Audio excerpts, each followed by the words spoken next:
The evidence is pouring in these days about the power of fasting. Intermittent fasting, 36-hour fasts, 48-hour fasts, and longer. But on today's video, I'll show you a different kind of fast that, although it may not be quite as powerful as regular fasting, it is still effective in lowering glucose and losing weight, and it's far easier to do.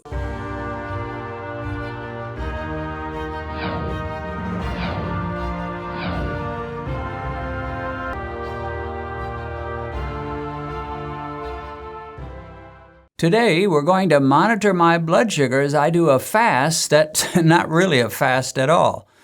There are some days when you just can't fast or you don't feel like fasting. You don't want that feeling of weakness you get when you don't eat anything at all.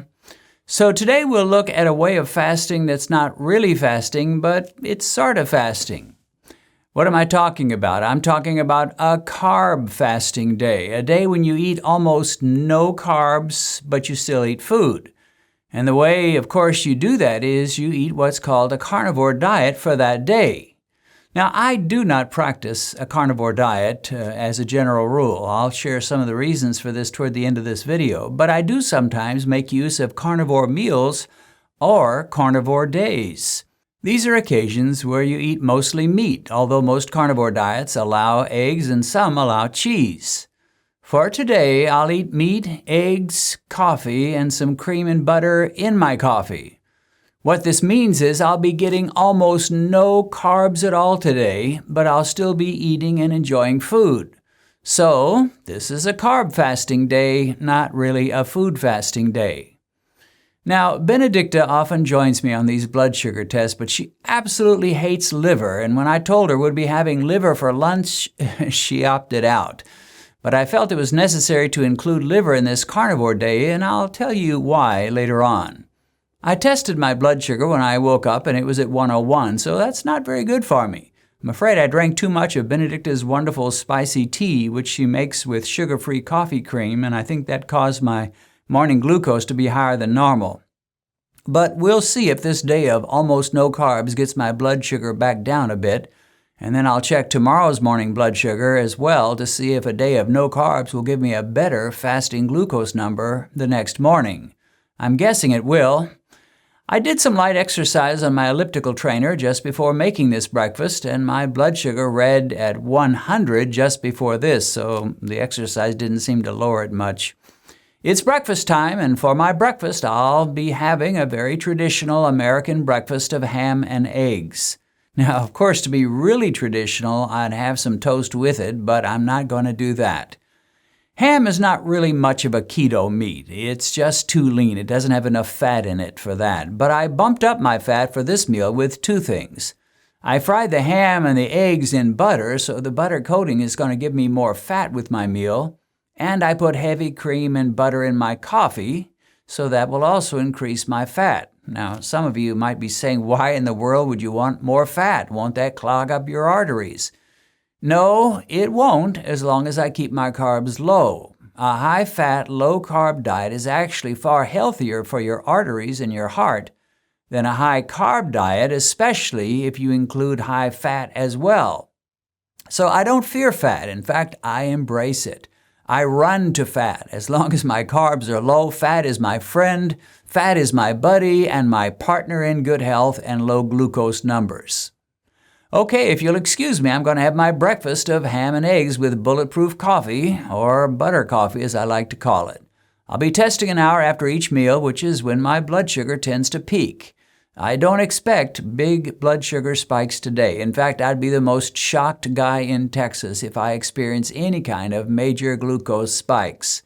Of course, my glucose may rise slightly here and there, but major spikes? I don't think so. I'll be back with a quick word before my lunch and dinner, and then I'll share tomorrow's fasting glucose number when I wake up tomorrow, and we'll summarize what this has done and see how this carb fasting day affects me. Welcome back to my carb fasting day. It is lunchtime, and for lunch, I will have liver. Yep, you heard that right, liver. Now, for some reason, I've never minded liver. I admit I don't like it as well as a good steak, but I don't find it all that bad. Normally, I would fix my liver with some onions and green pepper slices, but since I'm trying to keep carbs to a bare bones minimum today, I just have some fried liver and 1 egg. I won't reveal my 1-hour post-meal test from my breakfast, but I will say it was about what I thought it would be. I'll share the exact numbers in the summation at the end. I've made myself 1 more egg fried in butter, so that will be the sum of my meal, along with my bulletproof coffee. The ham and eggs breakfast I had earlier filled me up nicely, and I wasn't at all hungry throughout the morning. It is amazing how satiating fat is compared with high-carb foods. So I'll eat my liver and my 1 egg, I'll drink my coffee, test an hour after the meal, and then I'll see you back around dinner time. Well, welcome to dinner time at the Pollock household. This will be my 3rd and final meal. And it is, I guess, close to 6:30, not quite 6:30. And after this, I will eat nothing until tomorrow morning for breakfast, or I may not have breakfast at all. But this 3rd meal, this dinner meal, will be, as you can see, 1 hamburger patty, 1 egg, and my usual bulletproof coffee. That is coffee made with cream, heavy cream, and butter. So, you may say, well, you haven't had real exciting meals. No, I haven't. I've had kind of not so exciting meals, but they've been good, and they've been filling, amazingly. So I haven't done bad today. I wouldn't want to eat this way all my life, every day, but I certainly don't mind, and it is gratifying to see that my blood sugar is not jumping off the charts. So I will eat my hamburger, my egg, drink my bulletproof coffee, and then we'll get back. And I do want to wait until tomorrow morning and see what my fasting glucose is when I wake up in the morning. So I'll see you back tomorrow morning. Well, it is morning, and I'm going to test my blood sugar. It's around 6 a.m.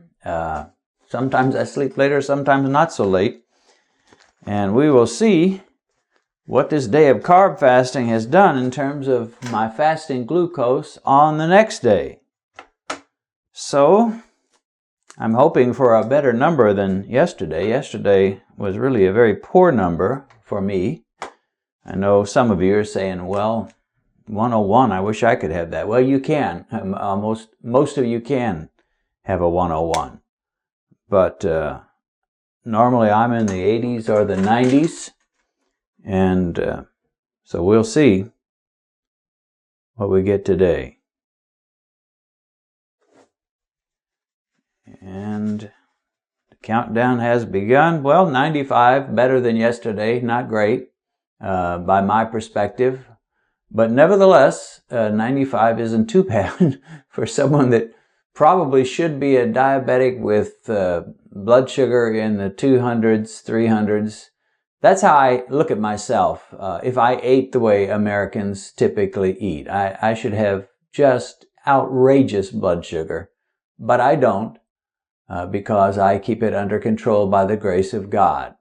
Well, I'm going to put together some thoughts and get back to you. And we'll talk about these carb fasting days or meals, also known as the carnivore diet. Okay, let's sum things up. First, we'll talk about my glucose numbers. As I mentioned, I started the morning with a fasting glucose of 101. By the time I was ready for my ham and eggs breakfast, several hours later, my glucose hadn't changed at all. My pre-breakfast number was sitting at 100. An hour after I finished that breakfast, my glucose had risen to 102, essentially no change. My pre-lunch number was 106, so it had drifted up a little bit over the morning. And 1 hour after my lunch of liver and an egg with coffee, I had my highest glucose of the day. It had risen to 113. Before my dinner, at around 6:30, my blood sugar read 98. And 1 hour after my dinner of a hamburger and an egg with butter coffee, my blood sugar read 101. So, as I had predicted, there was no real blood sugar spike throughout the day. My breakfast and dinner numbers were so close before the meal and 1 hour after eating that given the margin of error with blood sugar meters, you could say there was no blood sugar rise at all. My post-lunch reading of 113 did seem to be a bit of a spike, but given that my pre-meal number was 106, that simply represented a scrawny 7-point rise. I went through the day and my blood sugar never, to my knowledge, even reached the 120 mark. Out of curiosity, I took my blood sugar just before going to bed around 11, and it read 90, so I was pretty happy about that. Well, what's the point? I think there are several points. The first point I do need to make is that I don't eat like this all the time. I do eat salads, avocados, strawberries, blueberries, green peppers, green beans, spaghetti squash, other veggies, and even low-carb breads occasionally. Now, some of you may say, with such beautiful blood sugar control through a carnivore diet and almost no glucose spikes, why would you even want to eat veggies? Well, that gets down to one of my biases. I admit it, I'm a biased guy. I believe the scriptures, and I'm highly biased when it comes to them. And when they tell me that God created plants for food for men and women, I believe it. I believe that plant foods are packed with all sorts of nutrients and vitamins that are good for us. Now, God also told us after the flood of Noah that we could eat animals as well, so I eat meat. It's just that simple. If the scriptures said don't eat meat, I wouldn't eat meat. If they said don't eat plants, I wouldn't eat plants. But they give us the freedom to eat both meat and plants, and so I eat both meat and plants. You may say, well, what about fruit? Didn't God make fruit? Yeah, He did, but fruit is problematic for diabetics. There are 3 issues I can think of immediately. First, the fruit at our grocery stores today has been modified to be about twice as sweet as you'd find in nature. If a little sweetness is good, a lot is much better, right? Secondly, I think it's ridiculous to be eating 4 and 5 servings of fruit each day. There is such a thing as moderation. Constantly stuffing yourself with fruit and putting your metabolic system on overload is not smart. And third, once you've crossed that line into diabetes or prediabetes, fruit can be a real problem for you. If I were more normal, I don't think it would be so terrible to have an occasional apple or orange or papaya. But I've crossed that line, and my meter tells me that fruit spikes my blood sugar almost as much as candy. Now, I will eat strawberries and blueberries and, of course, avocados, but not too much other fruits. But I don't ever plan to give up on all vegetables or plants of all kinds. Like I said, I'm kind of biased. But I do think that carnivore meals and carnivore days, or maybe even a period of a few carnivore days, can be helpful. First, you give your pancreas and your metabolic system a much-needed rest, and your insulin levels should go down. Yeah, I know some people will tell you that protein in meat raises insulin or causes an insulin response, and there is some truth in that, but your body is not dumb. In fact, I think that would be a good affirmation to declare once in a while, my body is not dumb, my body is not dumb. What I mean is that your body senses when you're dumping huge amounts of carbs and sugars into it, and when you're simply eating meat which has virtually no carbs. Your pancreas is going to release a whole lot more insulin when you eat a cherry pie with ice cream than when you eat a hamburger patty and an egg. And anytime when you're seeing almost no discernible blood sugar rise, you can be sure that your pancreas is not going to be stupid enough to dump out a ton of insulin. I do not think that a carnivore day should replace a regular fasting day or that it does away with the need for intermittent fasting or time-restricted eating. It should be a supplement normally, but not a replacement. Now, some people are so skinny that they really ought not to fast in the normal way by doing away with all food for a time. They just can't afford to lose any more weight. And in this case, a day of carb fasting, a carnivore day, may have to substitute for regular fasting. But let me give you one warning. If you're taking insulin or taking powerful blood sugar-lowering drugs, even a carnivore day could lead to a hypo if you're not careful. You're getting so few carbs when you eat carnivore that your blood sugar may dip dangerously low. So if you're taking insulin or blood sugar-lowering drugs, talk to your doctor before eating carnivore for any extended periods. You may have to lower your insulin level or reduce your drugs. Again, talk to your doctor. Sometimes I'll fast breakfast and lunch and then have a dinner of ham and eggs or sausage and eggs. And what that means is that for the entire day, I will have eaten almost no carbs at all. And often when I do that, I wake up the next morning with blood sugar in the 80s, and once it was even in the 70s, 74 if I remember right, and I felt perfectly fine. So occasional carnivore meals or carnivore days could be another weapon in your fight against runaway blood sugar.